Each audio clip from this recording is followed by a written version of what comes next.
people try to get up out the game. I'm pretty sure it stops if they stop shipping things. See why the boys flex, just like girls trip.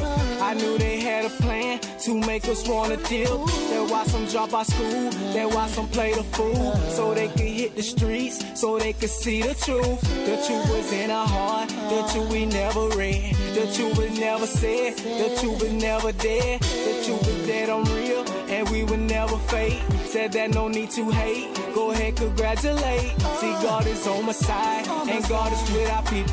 This ain't no another sequel, cause we were never equal. And let me tell y'all that I'm not in this game for the fortune of fame. I just try to maintain, because we want a meal. Who said we had to kill? I know there's more to life than just keep paying bills.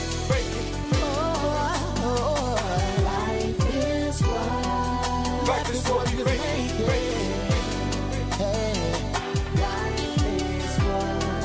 Life is what you make it.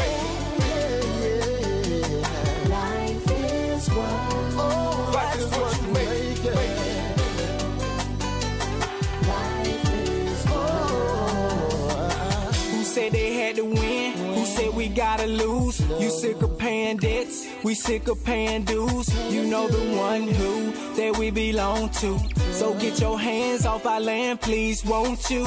I'm living in the city, I'm living in the A. And this is for my people who struggle every day. It's simple mathematics, we learn in first grade. What do these numbers make? It's time to get paid. It's time to break chains. It's time to make a change. Better get your money, brother, and get up out the game. No one can hold me, no one can fold me. I only play this game how my people show me.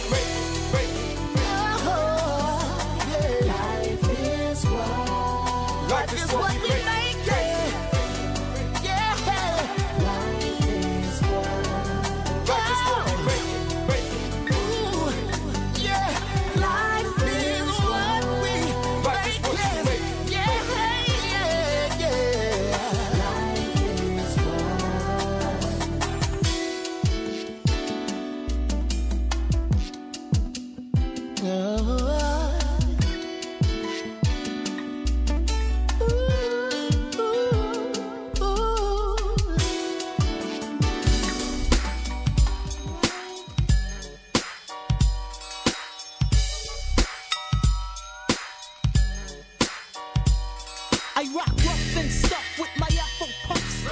Welcome back to the show, Tribute Tuesday. And you're listening to the Doug Stewart Show. And listen, man, this ain't nothing but healthy conversation. Okay, I see a lot of y'all really getting angry with me about this whole waiver wire thing.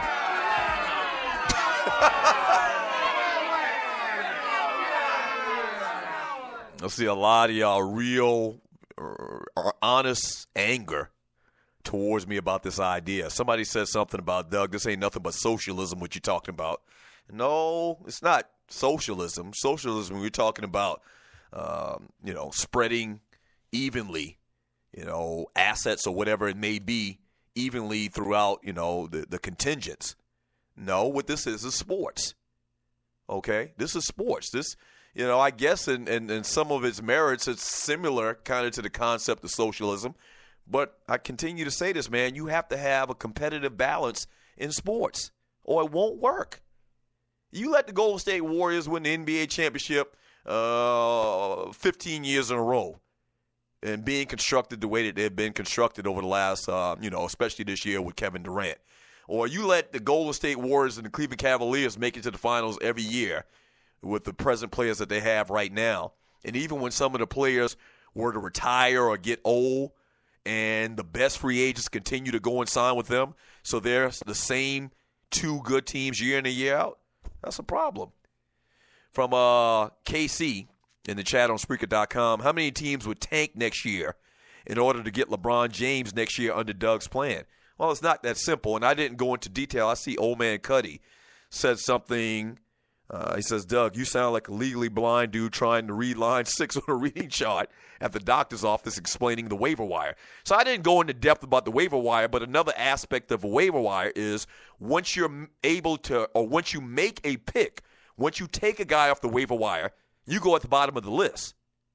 Okay? So say you're the worst team in basketball, the Sacramento Kings, and Kevin Durant, say this was last year, and Kevin Durant, all of my fantasy players know about this, but say if you're the Sacramento Kings last year and Kevin Durant, under my example, Kevin Durant were a free agent, and as opposed to Kevin Durant just saying, well, I'm going to go and play with the Golden State Warriors, the Sacramento Kings would have the first option to take him. Now, they could pass him, and then they go to the next worst team. But say the Sacramento Kings did take Kevin Durant, okay? They would drop to the bottom of the waiver wire order. That's the way it works, okay? So they would drop to the bottom, so they wouldn't be able to, get the top free agent, 1, 2, 3 times in a row. In theory, they wouldn't have that option until the 29 teams before them were to pick. So there's a lot more to it. It's just something I was thinking about, and I think that it has a lot of merit. I think the NBA is going to have to do something drastic here very, very soon, because this can't continue, and they've talked about it. They've made a couple of little changes to the way that they do free agency and giving teams the opportunity, a bigger opportunity and an easier path to re-signing their players on their teams, their superstar players. So it ain't that serious, man. From J. Clyde Censored, that video was heavily edited. A lot went down before that clip. From Ducking and Dodging Chuchi, I didn't see the video. I just saw the still pics, and that was enough for me. Oh, talking about Levar and Alonzo and all his boys out there. Oh, no. I think what he's talking about is the thing with Migos and Joe Budden. From Ducking and Dodging, Joe Budden was going to learn that day. He was. Another thing, whenever I think about the Migos, I think about the little parts that they had in the TV show ATL. If you haven't seen ATL, but they were in ATL, I guess it's a whole Atlanta connection thing with the dude, the producer, and the whole ATL conversation. But they were in the ATL TV show, and they had a little part like they were these little gangsters in whatever town they were, ATL. And you got to see it to understand it. From Letitia Hunter, thank you all. Shouts out Letitia, as I gave Letitia a little shouts out earlier on today's show. From LD from the D, if you're wearing blouses, you're going to get into it with a lot of people, women and men. Men, because you're wearing a blouse.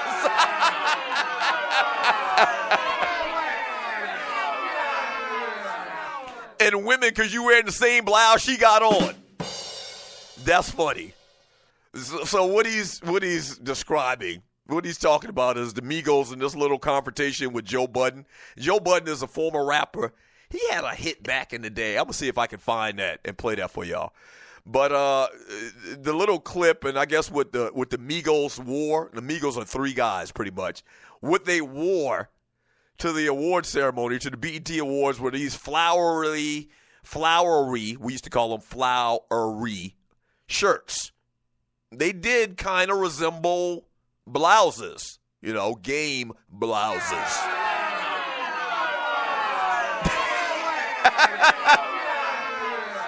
Right. So we used to wear,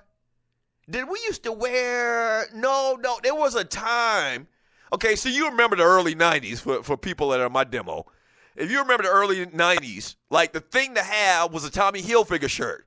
And the Tommy Hilfiger shirts had the real bright patterns, maybe stripes or whatever. And so that was a big thing. And there was also a time period that I remember, maybe when I was right out of college, that paisley shirts were a big thing. And it looked like what the Migos had on the other night were like this paisley. It looked like paisley pattern. Paisley is cool. I love paisley. I'll rock a paisley shirt in a minute, man. But, yeah, it was kind of interesting. They were really dressed to the nines to go to a rap concert, From Sidney Jackson, Migos dressed like the Golden Girls trying to act tough.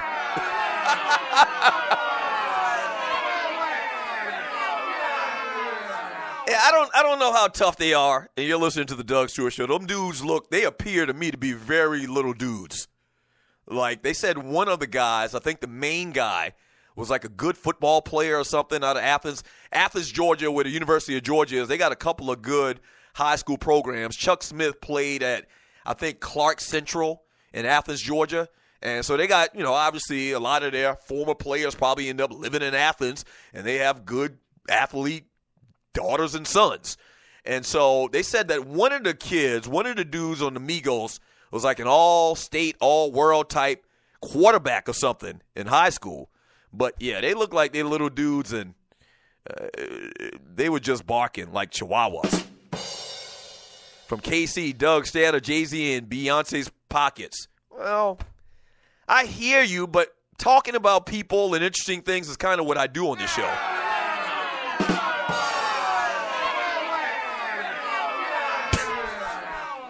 Right. So, I mean, it's a story, and I kind of am obligated to talk about it. Maybe you can stay out of their pockets, but me, this is what I kind of do is I talk about that type of shit for a living.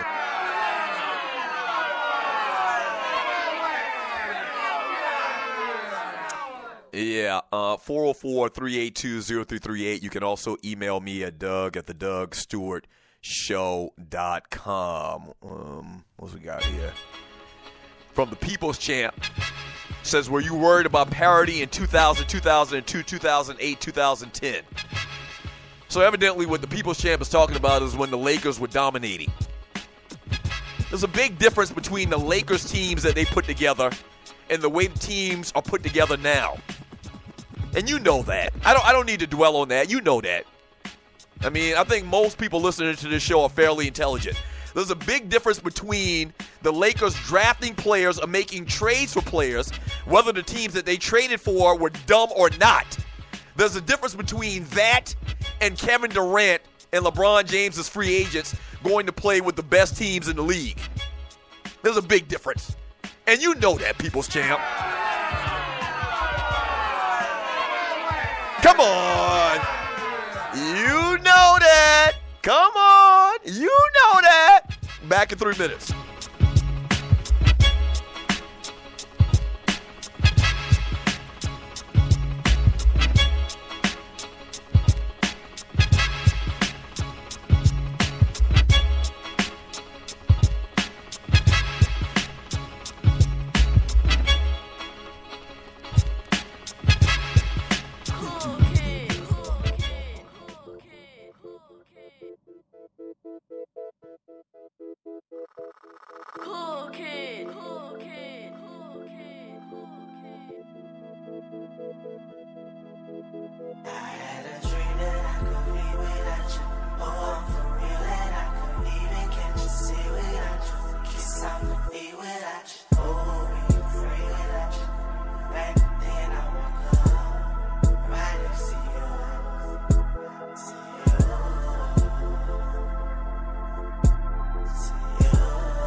Don't you leave. Please, baby, please.